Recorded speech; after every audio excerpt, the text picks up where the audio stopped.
Hi hello mom സൈഡിലേക്ക് എൻ്റെ എല്ലാ കൂട്ടുകാർക്കും സ്വാഗതം. അപ്പോൾ ഇന്ന് നല്ല കിടിലൻ ഒരു റെസിപ്പി ആയിട്ട് വന്നേക്കുന്നത് കേട്ടോ. ഇഡ്ഡലിയുടെയും ദോശയുടെ കൂടെ ഒക്കെ കഴിക്കാൻ പറ്റിയ ഒരു കിടിലൻ സിമ്പിൾ ചമ്മന്തി, അപ്പോൾ ചട്നി. അപ്പോൾ അത് ഇതുപോലൊന്ന് ഒഴിച്ച് അങ്ങ് കഴിക്കണം. എൻ്റെ പൊന്നെ, ഒരു രക്ഷയില്ല അതിൻ്റെ രുചി കേട്ടോ, അപാര രുചിയാണ്.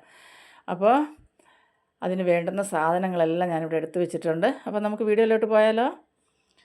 അപ്പോൾ അതിന് വേണ്ടുന്നതായ സാധനങ്ങൾ ഇതെല്ലാം ഇവിടെ റെഡിയായിട്ടുണ്ട്. കടുക്, കറിവേപ്പില, സവാള, മല്ലിയില, തക്കാളി, കായം, കടലമാവ്, ഇഞ്ചി, പച്ചമുളക്, അതുപോലെ തന്നെ കുറച്ച് നല്ല ജീരകം വേണം. അതുമെല്ലാം ഇവിടെ റെഡിയായിട്ടുണ്ട്. ഇനി നമുക്കൊരു പാത്രം എടുക്കാം. ആ പാത്രത്തിലേക്ക് നമുക്ക് ഈ കടലമാവ് ഒരു 3 സ്പൂണ് അളന്നിട്ട് കൊടുക്കാം.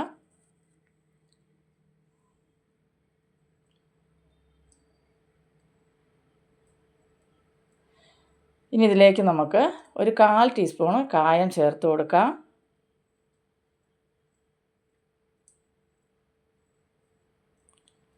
ഇനി ഇതിലേക്ക് ആവശ്യത്തിനുള്ള ഉപ്പ് ചേർത്ത് കൊടുക്കാം.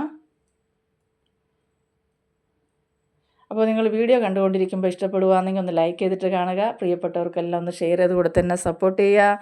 ആദ്യമായിട്ട് എൻ്റെ ചാനൽ കാണുന്ന കൂട്ടുകാർ എൻ്റെ ചാനലൊന്ന് സബ്സ്ക്രൈബ് ചെയ്യാനും അതുപോലെ തന്നെ തൊട്ടടുത്തുള്ള ബെൽ ബട്ടൺ ഒന്ന് അമർത്തി ഓൾ എന്ന ഓപ്ഷൻ കൊടുക്കാനും മറന്നു പോകരുത് കേട്ടോ. അപ്പോൾ ഞാൻ അതിലേക്ക് 1 കപ്പ് വെള്ളം ഒഴിച്ചിട്ടുണ്ട്. വെള്ളം ഇച്ചിരി ഏറെ എടുക്കണം കേട്ടോ. അപ്പോൾ ഞാൻ വലിയൊരു കപ്പിന് 1 കപ്പ് വെള്ളം ഒഴിച്ചിട്ടുണ്ട്. അതിന് ശേഷം നമുക്ക് കട്ടയില്ലാതെ ഇത് നല്ലപോലെ ഒന്ന് ഒരു വിസ്ക് കൊണ്ട് കലക്കി മാറ്റി വയ്ക്കാം. ഇനി നമുക്ക് സ്റ്റവ് കത്തിച്ച് പാത്രം അടുപ്പത്ത് ഒരു ചീനച്ചട്ടി അടുപ്പത്ത് വെച്ചിട്ടുണ്ട്. പാൻ വെച്ച് കൊടുത്തതിന് ശേഷം നമുക്കതിലേക്ക് ഓയിൽ ഒഴിച്ച് കൊടുക്കാം. ഓയിലൊന്ന് ചൂടായി വരുമ്പോൾ നമുക്കതിലേക്ക് കടുകിട്ട് കൊടുക്കാം. അപ്പോൾ ഈസി ആയിട്ട് ഉണ്ടാക്കി എടുക്കാനും പറ്റും. എന്നാൽ ഇതിൻ്റെ ടേസ്റ്റ് എന്ന് പറഞ്ഞാൽ ഒരു രക്ഷയില്ല. അത് നിങ്ങൾ കഴിച്ച് തന്നെ അറിയണം കേട്ടോ, അത്ര കിടിലൻ ടേസ്റ്റാണ്. ഇപ്പോൾ ഈ തേങ്ങയ്ക്കൊക്കെ ഭയങ്കര വിലയായിട്ടുള്ള സമയം. അപ്പോൾ ഇങ്ങനത്തെ സിമ്പിൾ റെസിപ്പികളാകുമ്പോൾ നമുക്ക് തേങ്ങ ഇച്ചിരിയൊക്കെ ഒന്ന് ലാഭം പിടിക്കാനും പറ്റും. ടേസ്റ്റിൽ ഇത് ഒന്നാമനും കൂടെ. അപ്പോൾ കടുക് പൊട്ടിയതിന് ശേഷം നമുക്കതിലേക്ക് 1/2 ടീസ്പൂൺ നല്ല ജീരകം ഇട്ട് കൊടുത്തു. അതിലേക്ക് നമ്മൾ ചെറുതായിട്ട് ചോപ്പ് ചെയ്ത് വെച്ചിട്ടുള്ള സവാള ചേർത്ത് കൊടുക്കുക. ഇനി ഒരു തക്കാളി ഞാനെടുത്ത് ചെറുതായിട്ട് അരിഞ്ഞ് വെച്ചിട്ടുണ്ട്, അത് ഇട്ട് കൊടുക്കുക.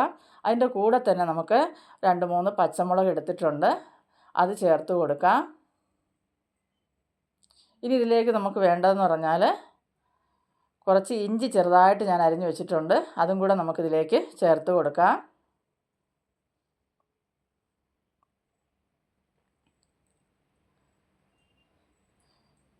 ഇനി ഇതിലേക്ക് നമുക്ക് ഒരു തണ്ട് കറി ലീഫും കൂടെ ചേർത്ത് കൊടുത്തതിന് ശേഷം ഇതൊന്ന് ഇളക്കി യോജിപ്പിക്കാം. ഇനി ഇതിലേക്ക് ഒരു 1/4 ടീസ്പൂണ് മഞ്ഞൾപ്പൊടി ചേർത്ത് കൊടുക്കാം.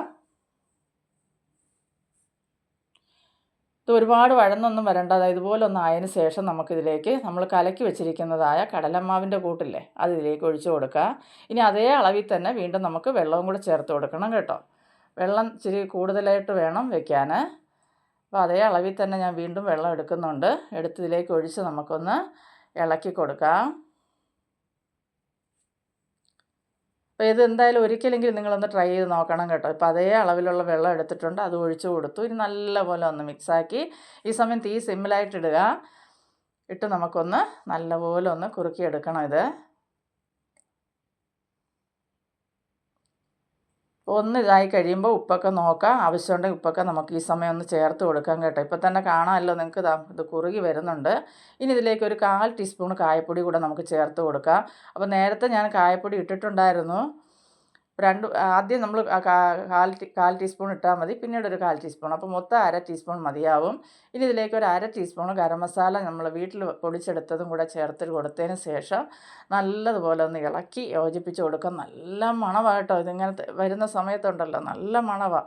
ഇതിൻ്റെ ടേസ്റ്റ് ഒരു രക്ഷയില്ല കേട്ടോ. ഞാൻ കള്ളം പറയുന്നതല്ല, ഞാൻ ഉണ്ടാക്കിക്കൊണ്ട് പറയുന്നതല്ല, ഭയങ്കര ടേസ്റ്റാണ് കേട്ടോ. അപ്പോൾ ഇവിടെ എല്ലാവർക്കും ഇഷ്ടപ്പെട്ടു. അതുകൊണ്ട് നിങ്ങളൊന്ന് ഉണ്ടാക്കി നോക്കുക. ഉണ്ടാക്കി നോക്കിയിട്ട് നിങ്ങളുടെ ഫീഡ്ബാക്കൊക്കെ എന്നെ അറിയിക്കുക. ഇനി ഇതിലേക്ക് നമുക്ക് ആവശ്യത്തിനുള്ള മല്ലിയില, ഇച്ചിരി ഏറെ മല്ലിയില തന്നെ എടുത്തോ. ഞാൻ ഒരു ബൗൾ നിറച്ചരിഞ്ഞെടുത്തിട്ടുണ്ട്, അത് അത്ര ഇട്ട് കൊടുത്തിട്ടുണ്ട്. അതിന് ശേഷം നമുക്ക് നല്ലപോലെ ഒന്ന് മിക്സാക്കി കൊടുക്കാം. മണമെന്ന് പറഞ്ഞാൽ ഒരു രക്ഷയില്ല, ഇത് മാത്രം മതി കേട്ടോ, വേറെ ഒന്നും വേണ്ട. ഈ സമയത്ത് ഈ തേങ്ങയുടെയൊക്കെ തീ പിടിച്ച വിലയല്ലേ. ഇപ്പം ഞാനിതൊരു ബൗളിലേക്ക് മാറ്റിയിട്ടുണ്ട്. നല്ല കിടിലൻ അടിപൊളി നമ്മുടെ ബോംബെ ചട്നി ഇവിടെ റെഡി ആയിട്ടുണ്ട് കേട്ടോ.